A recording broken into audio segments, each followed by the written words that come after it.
Bismillahirrahmanirrahim. Bienvenue dans cette nouvelle vidéo qui sera consacrée à la lecture en troisième année du primaire.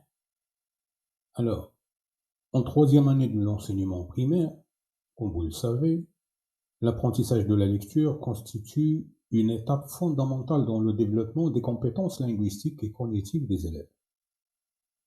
Cette période, bien sûr, elle est cruciale pour établir les bases nécessaires qui permettent à chaque élève ou bien à chaque apprenant de devenir un lecteur autonome et compétent.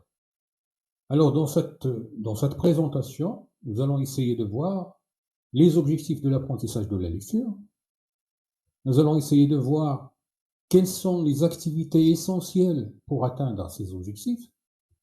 Et nous allons voir aussi comment on va mettre ces activités en pratique dans une méthodologie de lecture en troisième année de l'enseignement primaire.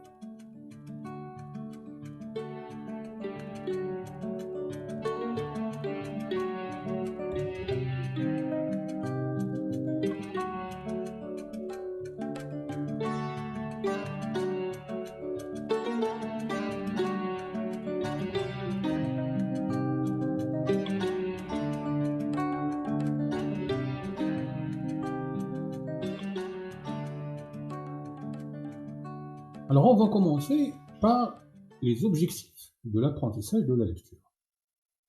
L'apprentissage de la lecture repose sur plusieurs objectifs clés. Premièrement, l'acquisition de la conscience phonologique.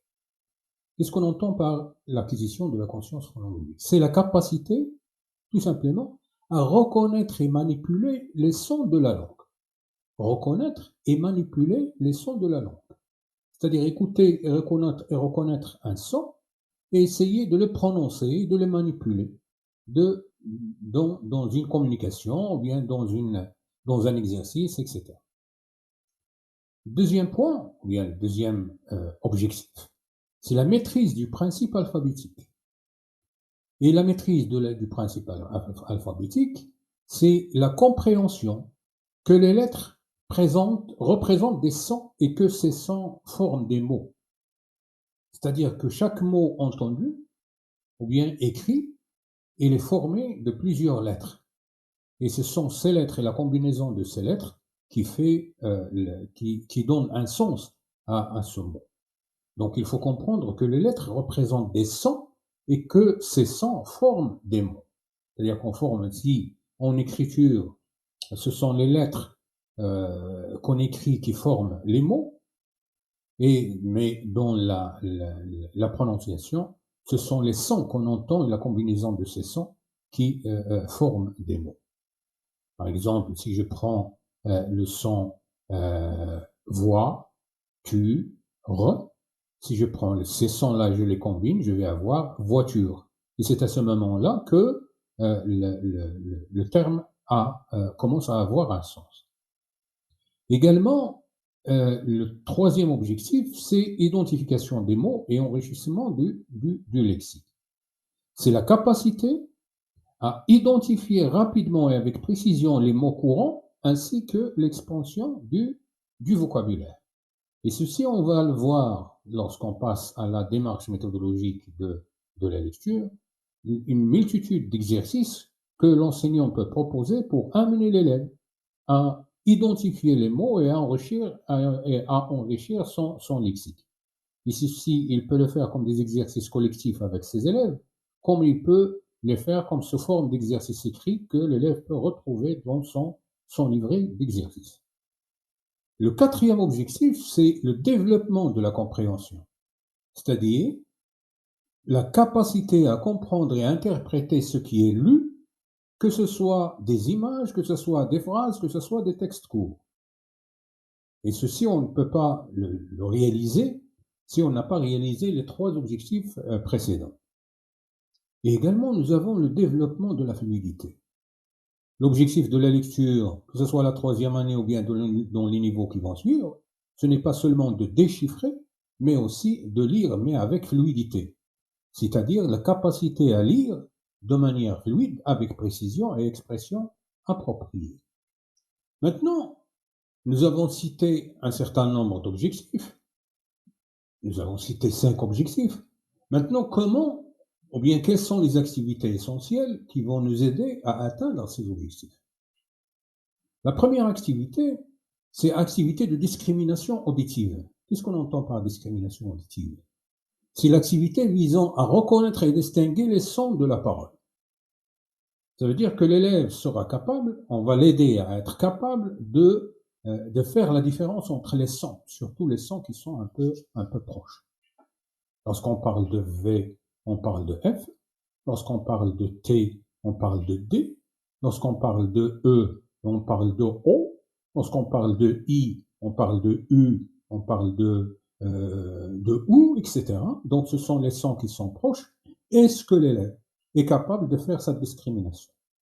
Et ceci, il va le faire à travers les exercices qu'on va lui proposer. Il y a également activité de discrimination visuelle. C'est-à-dire que l'élève doit être capable de reconnaître et distinguer les lettres et les mots par leur forme. Par leur forme. Nous avons le A et le O qui s'écrivent presque de la même manière. Il y a une toute petite différence sur l'écriture de A, surtout lorsqu'il s'agit de minuscules. Cette écriture, est-ce que l'élève pourra faire la différence entre les deux? Entre le L et le B, entre le P et le J, par exemple. Également, nous avons les activités de combinatoire, c'est-à-dire la pratique de l'association des lettres pour former des syllabes et des mots. Et la lecture, c'est ça. La lecture, c'est une série de combinatoires que l'élève essaye de faire pour avoir des mots ou bien pour former des phrases. Ce sont ces combinatoires. Lorsque maintenant je suis en train de lire, ce que je fais, c'est que je fais la combinatoire entre plusieurs sons pour former ce que je suis en train de communiquer. Et nous avons également comme activité correspondance phonigraphie, c'est-à-dire comprendre la relation entre les sons et les lettres, qui les représentent. Est-ce que le son ou bien la lettre que j'écris a la même prononciation dans tel mot et dans un autre? Si on prend par exemple le S, il peut avoir comme prononciation S dans un mot et Z dans un autre mot. T pourra avoir la prononciation de T dans un mot et S dans un autre mot. Par exemple, le E, il peut avoir E dans un mot et avoir E dans un autre mot. C'est ça la correspondance phonigraphique. Et nous avons également le déchiffrage de mots nouveaux, c'est-à-dire la pratique de la lecture de mots inconnus en utilisant des stratégies phonétiques et contextuelles. C'est-à-dire que plus l'élève est en contact avec les mots, plus il répète les mots qu'il a déjà vus, plus il lui sera facile de déchiffrer les mots nouveaux, parce qu'il va utiliser la même stratégie qu'il a utilisée avec les mots déjà connus. Identification également, identification instantanée des mots courants, reconnaissance rapide des mots les plus fréquemment rencontrés. Et ça, c'est ce qu'on appelle la lecture, c'est-à-dire que l'élève est capable de reconnaître un mot qu'il a déjà lu, qu'il a déjà connu, et il peut le lire facilement sans même le déchiffrer. Il le prend seulement sous forme d'un dessin. Donc, identification instantanée des mots courants, c'est-à-dire reconnaissance rapide des mots les plus fréquemment rencontrés. Les mots qu'il a toujours utilisés, qu'il a souvent utilisés, il peut le reconnaître facilement et les lire. Activité de compréhension, c'est l'interprétation d'images, de phrases simples et de textes courts pour développer la compréhension. Et ça, on le sait, et il va être pratique ou bien pratiqué le plus souvent dans les niveaux supérieurs, c'est lorsque l'élève est en face d'un texte, en face d'une image, en face d'un titre, et il va développer la compréhension de ce texte. Mais ici, on parle de la compréhension des petits mots ou bien de la compréhension de phrases simples et de textes très courts pour développer la compréhension.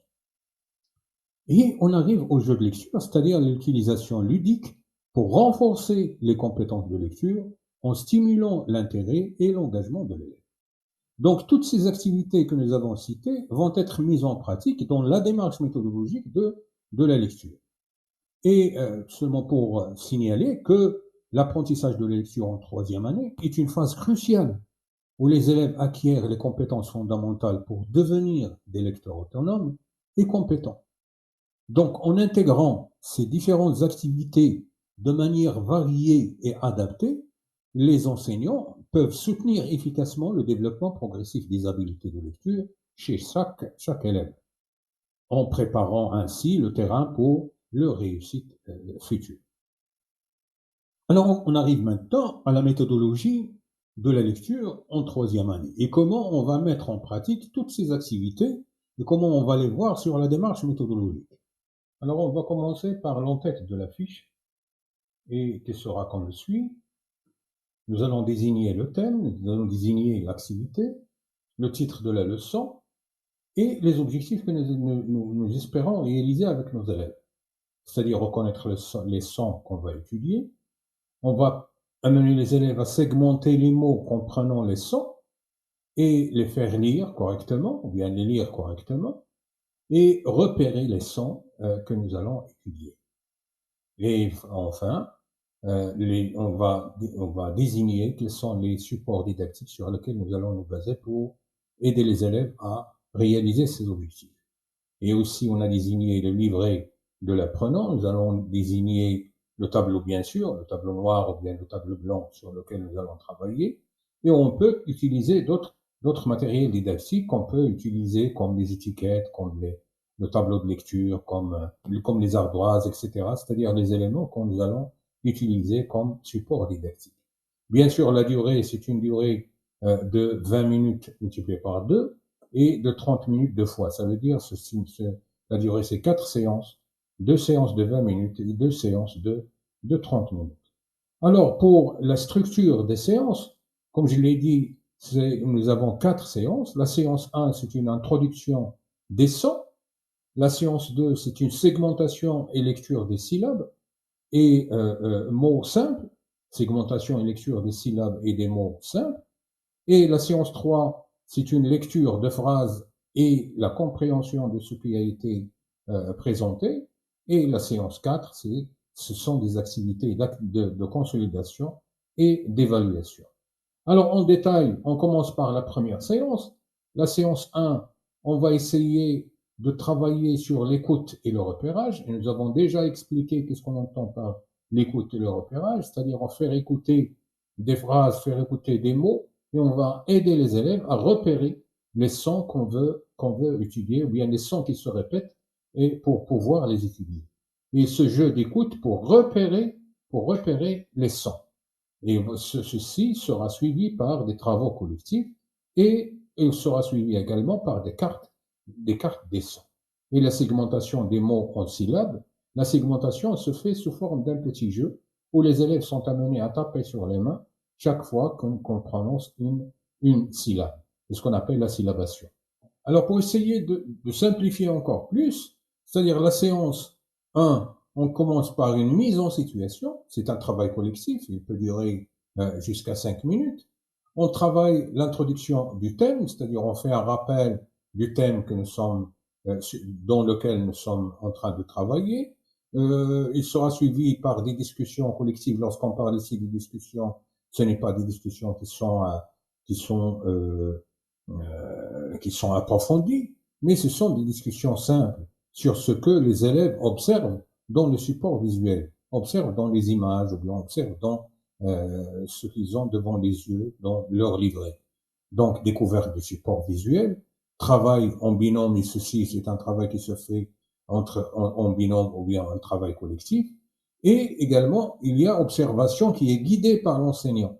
Et là, l'enseignant, il va poser des questions sur les personnages, sur les lieux, sur le temps, sur les actions, etc.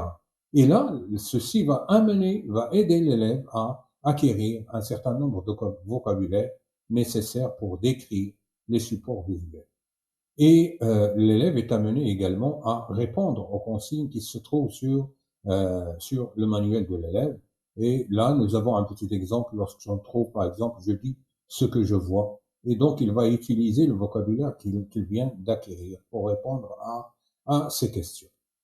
Et ensuite, on va découvrir le support audio. Et là, lorsqu'on parle de support audio, soit c'est un enregistrement que l'enseignant ou bien l'enseignante vont essayer de faire écouter aux élèves, ou bien c'est une présentation qui sera faite par l'enseignant lui-même.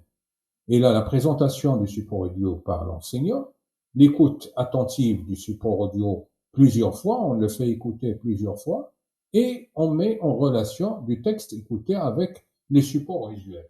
Donc on montre ce qu'on vient de faire écouter, on le montre sous forme d'un écrit, soit écrit au tableau, soit déjà préparé par l'enseignant. Donc réponse aux consignes de compréhension, ce sont les activités de l'activité 2, j'écoute et je comprends. Et là, on travaille sur les mots contenant les sons étudiés. Mais ces sons étudiés, ils sont mis en couleur dans le texte et au tableau. Et on va toujours travailler avec nos élèves pour les amener à découvrir eux-mêmes les sons qui sont étudiés. Quel est le son que vous entendez sur les mots soulignés, qui peut me montrer là où se trouve le son dans chaque syllabe. Et ensuite, on va mettre en relief, si vous voulez, les sons qui sont étudiés. Et on arrive à une sorte de sensibilisation aussi linguistique pour la compréhension et l'écriture. Donc, pour les activités qu'on peut proposer aux élèves, on peut leur proposer de frapper les mots et de répéter les sons qui se répètent. Alors, pour la séance 2, pour la deuxième séance, c'est une séance qui sera réservée à la lecture des syllabes. C'est une séance également où l'élève est amené à lire et à écrire les syllabes contenant le son cible et la lecture des mots. Donc on passe de la lecture écriture des syllabes à la lecture des mots, à la formation de mots à partir des syllabes, c'est ce qu'on appelle la combinatoire, et activité de segmentation. C'est-à-dire l'élève, il va arriver à faire une sorte de segmentation, segmenter les mots en syllabes. Tous les mots qu'on va essayer de leur présenter, ils vont essayer de les segmenter. On arrive maintenant à l'activité numéro 3, ou bien l'étape numéro 3. Et dans cette étape, l'objectif, c'est la lecture des phrases. Donc, lors de la deuxième séance, on a fait la lecture des lettres, la lecture des syllabes, la lecture des mots. Maintenant, on arrive à la lecture des phrases et lire les phrases simples contenant les sons étudiés. On passe à la compréhension. Donc, l'élève ne va pas seulement lire, mais il va essayer de comprendre ce qu'il lit. Et là, on va essayer d'évaluer la compréhension de l'élève en posant des questions de compréhension basées sur ces phrases lues. Et là, on peut passer à des activités d'écriture et des activités de dictée. Et ces dictées-là, ce sont des dictées des mots et des phrases qui sont étudiées. Et nous allons étudier plus tard la démarche méthodologique pour la gestion d'une leçon d'écriture ou bien une leçon de dictée. On arrive maintenant à la dernière séance. C'est une séance de lecture proprement dite. Et là aussi, on commence toujours par un petit rappel. Et après ce rappel, on travaille la lecture des syllabes. Et ceci, on le fait soit dans le cahier d'activité, soit sur un tableau de lecture qui est préparé par l'enseignant. Lecture des syllabes, lecture des lettres d'abord, lecture des syllabes, lecture des mots et lecture de petites phrases. Et ensuite, l'écriture des lettres là, et l'écriture des syllabes et des mots. Et on procède à une copie d'une phrase, ou bien, et aussi à la dictée de quelques mots, ou bien de quelques phrases, selon le niveau de nos élèves. Alors voilà la méthodologie très résumée de la lecture à la troisième année de l'enseignement primaire. Alors, pour conclure, en suivant cette démarche, les apprenants auront acquis les sons qui sont programmés. Ils seront donc capables de segmenter les mots qui contiennent ces sons-là et de les lire correctement. Ils auront aussi repéré les sons à étudier. Et également, ils seront capables de comprendre les mots, de comprendre les phrases, et ils ont acquis un certain nombre de vocabulaire. Donc, ce qu'il ne faut pas oublier ici, c'est qu'il y a une relation qui est vraiment étroite entre l'expression orale et la lecture. Et une bonne leçon, une leçon bien réussie, ou bien les leçons bien réussies, ce sont les leçons qui s'enchevêtrent l'une sur l'autre. On commence par une expression orale et on enchaîne avec la lecture, puis avec l'écriture et ensuite avec la dictée. Et ainsi, les 4 activités vont réaliser tous les objectifs de l'enseignement du français dans la troisième année de l'enseignement primaire. Dans cette présentation, nous avons décrit la méthodologie pour enseigner la lecture aux élèves de troisième année. Nous avons fait la présentation des activités qui aident les élèves à identifier et à segmenter les sons, à lire les mots qui contiennent ces sons et à écrire les lettres, les syllabes, les mots qu'ils ont appris. Et enfin, à pouvoir lire d'une manière aisée quelques phrases et quelques petits textes euh, qu'ils vont trouver dans leur livret. Donc, voici tout ce qu'on a à dire. J'espère que j'étais clair et simple. Et à la prochaine vidéo, Inch'Allah.